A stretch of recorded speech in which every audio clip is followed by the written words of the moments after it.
sawubona. Wamukelekile kumnikelo. Namuhla ake sicabange amazwi kaJesu akuMathewu isahluko sesithupha, ivesi 17, lapho ethi, kepha wena, nxa uzila, gcoba ikhanda lakho, ugeze ubuso bakho. UJesu ukhuluma ngomkhuba wokuzila ukudla, isiyalo esingokomoya esibonwa amakholwa amaningi. Ukuzila ukudla kuhilela ukudeda kokuthile, ngokuvamile ukudla, ukusondela kuNkulunkulu ngomthandazo, ukuphenduka, nokufuna intando yaKhe. Nokho, uJesu uxwayisa ngokushintsha ukuzila ukudla kube umbukwane wasobala, njengoba kwenza abazenzisi besikhathi sakhe.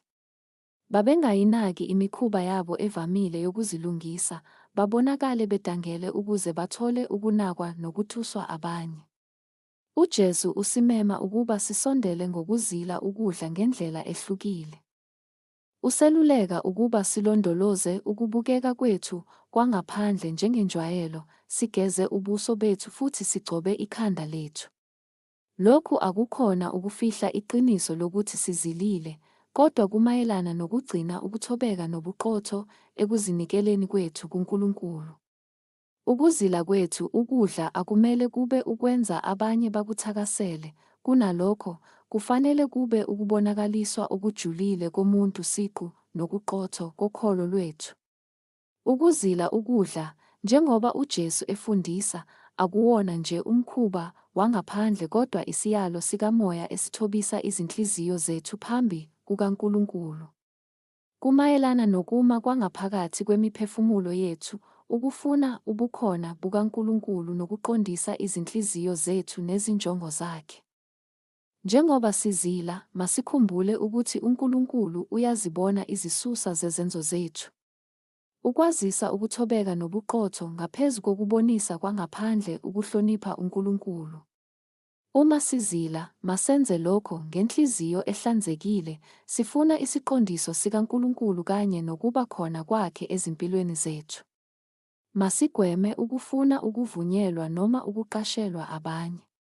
Kunalokho, kwangathi ukuzila kwethu kungaba isikhathi sokuxhumana kwangempela noNkulunkulu, isikhathi sokuvuselelwa nokukhula ngokomoya. Masikhuleke ndawonye.